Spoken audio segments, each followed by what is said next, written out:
Não. Nós vamos falar sobre LER, que é lesão por esforço repetitivo. Vocês vão saber já já. E preste atenção, porque você pode estar passando por um problema desses daí. Em nosso painel, o traumatologista e ortopedista Dr. Kleber Furlan. Estamos recebendo também o Dr. Márcio Aita, tá certa a pronúncia?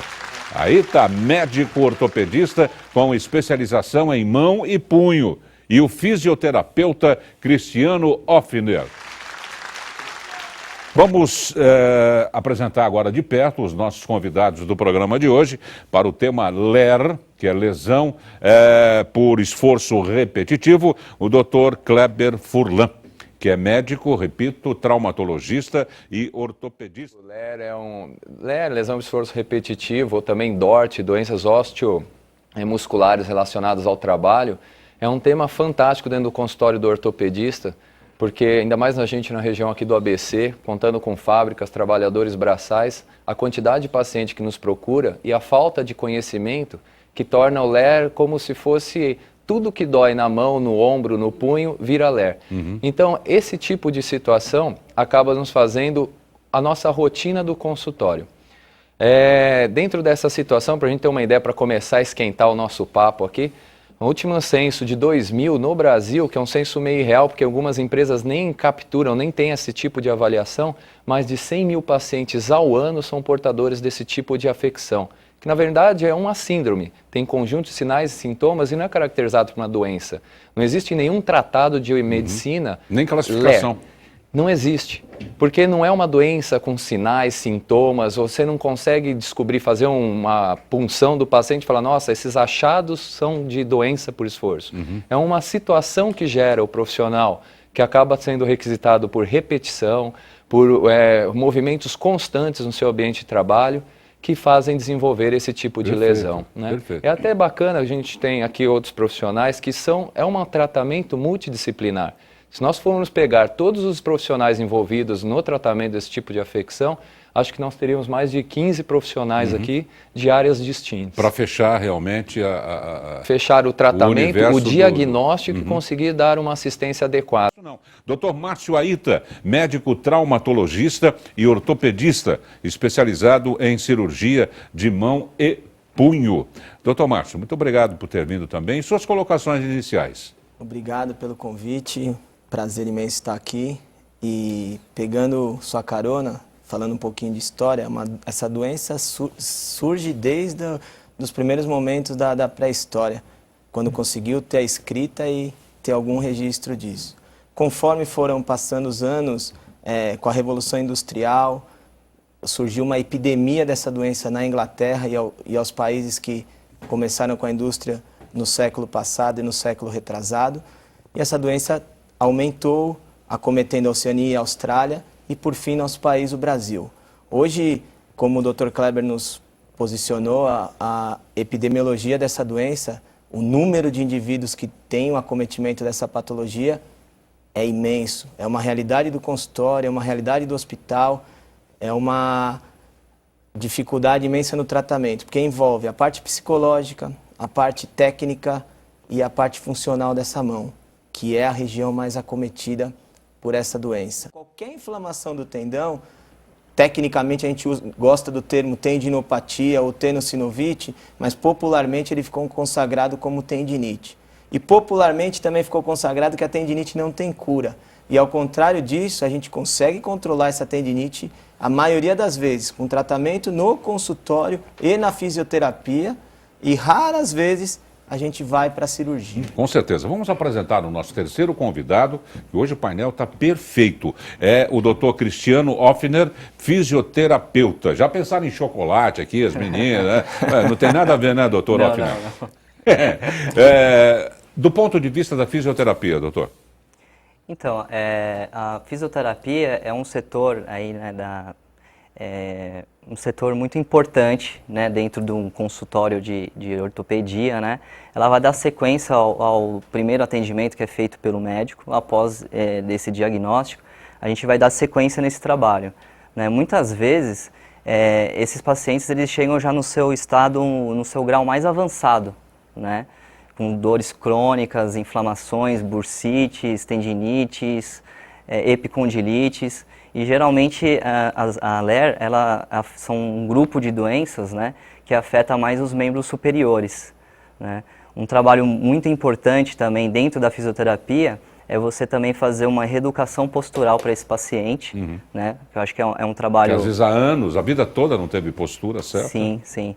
E também na clínica agora nós estamos com uma especialidade nova que é a terapia ocupacional, que é um trabalho mais específico ainda. Vai ajudar a reabilitar esse paciente para que ele consiga voltar à função, né? Mas infelizmente em muitos casos esse paciente ele não consegue voltar à função, né? Ele é afastado por diversas vezes da empresa e por isso que a prevenção acho que é o ponto mais fundamental aí para que esse paciente tenha uma qualidade de vida melhor, né? É interessante, a gente como leigo, pensando agora, nesse exato momento, né, a fisioterapia é um movimento repetitivo também, só que para o bem, né? No lugar certo, é também, isso? Também. Que não deixa de ser, né? Sim. Até na época que eu estive na faculdade, né, foi feito um trabalho de conclusão de curso com nossos colegas, e ele fez, o tema era o seguinte, fisioterapia para fisioterapeutas. Né, porque nós da área da saúde, tanto os médicos também, né, também temos esse problema também. Né, às vezes passamos por um momento de tensão, por exemplo, numa cirurgia, né, no caso dos médicos, né, e do fisioterapeuta muito tempo em pé. Né, tem que sempre se deslocar de um lado para o outro. Imagina você em consultório, 60 pessoas você vai atender, com os mesmos movimentos você vai ter que fazer para cada um. Exatamente. Você cura 60 e absorve, né, essa lesão, né, de movimentos repetitivos, né? E também nós temos a outra especialidade que é o RPG, né, que exige ainda mais do profissional, que são movimentos totalmente manuais. Né, já não tem os aparelhos, né? São movimentos totalmente manuais, são técnicas de postura, né, que exigem um pouco de precisão e de força do profissional. É interessante, porque eu mesmo aqui fazendo o programa, eu tenho um movimento repetitivo, né, que às vezes me atrapalha. A câmera com a qual eu falo é essa aqui que está na minha frente. Os convidados têm as câmeras laterais. Depois nós vamos pegar um ângulo grandão do estúdio para vocês verem o tamanho disso aqui. Aí o que eu faço? Eu tenho que conversar com vocês que estão nessa câmera. Isso, obrigado, Rafa. Então, em frente a mim. Depois, ao me dirigir a um dos convidados, eu tenho que fazer esse movimento. Não é? Agora, eu não uso sempre a cadeira, ela é rotativa. Mas, às vezes, eu uso só o corpo, porque eu tenho que voltar para esta câmera. Então, eu faço assim, ó. Isso. Não é? Então, se nós estamos 10 anos no ar, não é? Se nós estamos com 2.000 e poucos programas, 6.000 convidados, quantos convidados eu olho e converso cada programa? 10 vezes, então são 60 mil vezes, dá mais até, dá mais de 120 mil vezes, não é, no decorrer desses 10 anos que eu faço esse movimento, não é? Então, os meus órgãos desse lado, por exemplo, né, estão mais afetados, ou para o bem ou para o mal, não sei, do que esses daqui desse lado aqui, que eu não uso nunca, a não ser que mudássemos toda a estrutura do estúdio. É mais ou menos por aí? Em 1891, um médico descreveu uma doença chamada Dequervain. Dequervain é uma tenossinovite que dá na região do polegar, frequentíssima em consultório. Não esqueça do caráter didático, vai explicando direitinho. Você já deu uma embalada aí que Senão eu nem tomei nota aqui. Tenossinovite, então, assim, temos tendões e eles passam por túneis. Esses tendões é como se fosse a fiação de casa, eles passam no conduíte. Então, nessa região dentro do conduíte, onde passa esse fio, que é o tendão, ele acaba inflamando, fazendo uma reação chamada, uma inflamação chamada tenossinovite. Como ele descreveu essa região perto do polegar, ficou conhecida com o nome dele, de Dequervain. Mas, na verdade, um fato legal da história é que ele descreveu pela primeira vez... Pô, podia chamar João, que era mais fácil, né? O Kleber estava famoso, né? Então, na verdade, na primeira vez, ele pegou e descreveu isso nas lavadeiras. As mulheres lavavam roupa às margens dos rios. Tá vendo? E o movimento, por isso que o cirurgião de mão é tão fundamental, o movimento de desviar a mão para a lateral, quando ela torce, fazia com que esses tendões fossem sobrecarregados, amassados esse fio dentro daquele conduíte, levando a isso. E um dado importante é, se você fizer um paralelo com as pessoas atualmente, como o Márcio, o Cristiano descreveram, que estão dentro de computação, gráfica, mexendo o dia todo dentro do seu escritório, mas nós podemos lembrar uns anos atrás que nós fazíamos curso de datilografia. e não tinha tanta incidência em pessoas Eu li que eram... muito sobre isso, eu não sou dessa época. Eu mas imagino. eu li muito sobre esses cursos. Esses cursos, na verdade, você pegou a época, acho que da máquina de datilografia já elétrica, era mais fácil, você já é um pouco mais, não é aquela antiga Olivetti. Não. Mas aquelas essas Hamilton. pessoas, se você comparar com o computador, elas tinham bem menos LER, lesões por esforço repetitivo, do que hoje. Isso é decorrente tanto de uma situação inicial do nervo sofrendo, porque ele também precisa de oxigênio, precisa de sangue chegando. Em segundo momento, o próprio músculo, que também sofrendo essa insuficiência, vai ter essa cãibra, essa situação. Doutor Cristiano, as pessoas, elas fazem direitinho o tratamento? Ou o grande problema é a não assiduidade da prova? Melhorou um pouquinho e já não volta mais? Isso é um fato muito comum, né? O paciente, ele inicia o tratamento, né? A gente faz todo o processo de analgesia, orientação de exercícios, e quando ele se sente um pouco melhor, muitas vezes ele interrompe, né?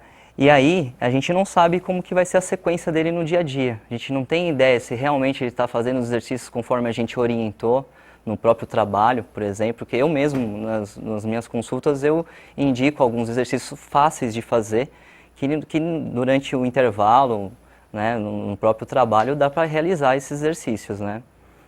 Não precisa ser. É engraçado, o ser humano é 8 ou 80, né? É como dizem no popular, ou é calça de veludo ou bunda de fora, né? Não precisa ser um fisiculturista, né? Nossa, levantar halteres, isso e aquilo. Em casa, às vezes, exercícios bem feitos, né? Na posição que os profissionais nos ensinam, tem um resultado fantástico, né, doutor Cristiano? Sim. O importante é o paciente ele ter essa consciência, que nem o Dr. Márcio e o Dr. Kleber disse, a questão cultural. Eu acho que é muito importante a pessoa entender que isso é importante para a própria pessoa, né? Ela vai estar fazendo um trabalho de prevenção, né?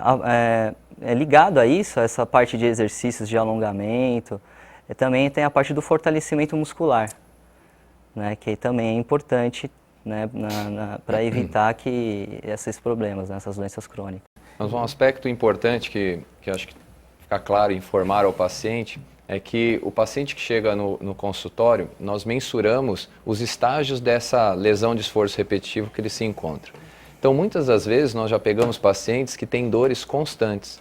O início que era, onde o paciente tinha dor esporádica, só no momento do trabalho, que passava ao chegar em casa, melhorava no final de semana com a família, ela se torna constante, algo que a própria família fala, nossa, totalmente incapaz de trabalhar. E nesse momento que o paciente acaba chegando para nós no consultório. Só que o mais difícil para o paciente entender é que ele passou um grande processo de evolução, que às vezes dura meses, anos até, e ele objetiva uma cura imediata. Então ele acredita que apenas com algumas sessões de fisioterapia, alguma medicação, alguma reeducação postural, ele vai completar todo aquele problema que já vem carregando há alguns anos. É como se você tivesse um carro velho e de repente em uma semana ele teria que se transformar num carro 0 km. Ele tem que ter o processo, tem que diagnosticar e entender. Então, alerta para quem está assistindo e tiver esse tipo de situação, é assim, a terapêutica ela existe, como o Márcio pontuou, ela é efetiva, mas ela não é de um dia para outro. Você imagina que chega um paciente que trabalha 8 ou 9 horas por dia, ele estuda, usando a mulher como exemplo, que é a mais frequente desse tipo de situação, ela estuda à noite, dorme mal, acorda cedo no dia seguinte, qual horário que ela teria para se tratar? Qual horário que ela teria para mudar o seu hábito de vida? Então, esse tipo de tratamento, essa abordagem que fazemos multidisciplinar, às vezes é perdida com a própria situação do paciente. Então, esse é um fator muito importante para que se tenha paciência.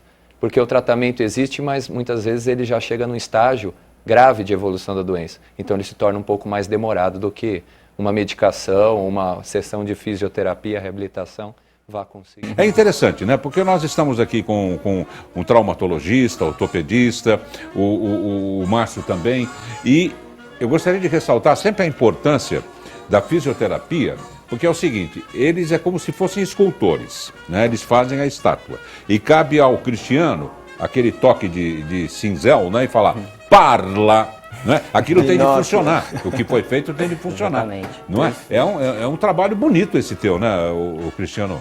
Sim, sim. Ver a progressão da pessoa, né? Depois de Exatamente. sofrer uma cirurgia. Sofrer não, né? Ter tido sofrer, a pessoa sofria antes da cirurgia, né? Sim, ter sim. tido uma cirurgia e estar agora com as coisas nos lugares para que elas comecem a funcionar, né? Sim, muitas vezes esses pacientes eles chegam com limitações de movimento, né? Até mesmo com problemas psicológicos, né? Então até nessa parte é importante também a gente poder conhecer como que é o trabalho dele, né? Saber como que é fora também do trabalho, né? O que ele faz, se ele usa muito o computador, fica muito tempo lá no Facebook. São detalhes que o profissional tem que também prestar atenção para poder fazer a conduta da melhor forma possível, né? Não é? Então são detalhes que não são detalhes, né? A ingesta de água, né, gente? O homem não bebe água, a mulher ainda toma um copo d'água. A água enferruja. Não, nós temos que beber muita água. Não precisa beber 8 litros, bebe 1,5 litro, 2 já está bom no decorrer do dia todo.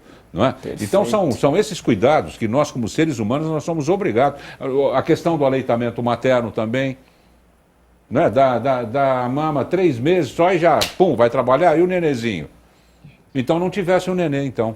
Porque aí, se nós estamos falando de imunidade, começa aí, né? Fundamental. Exatamente. Começa aí. Fundamental. Começa aí.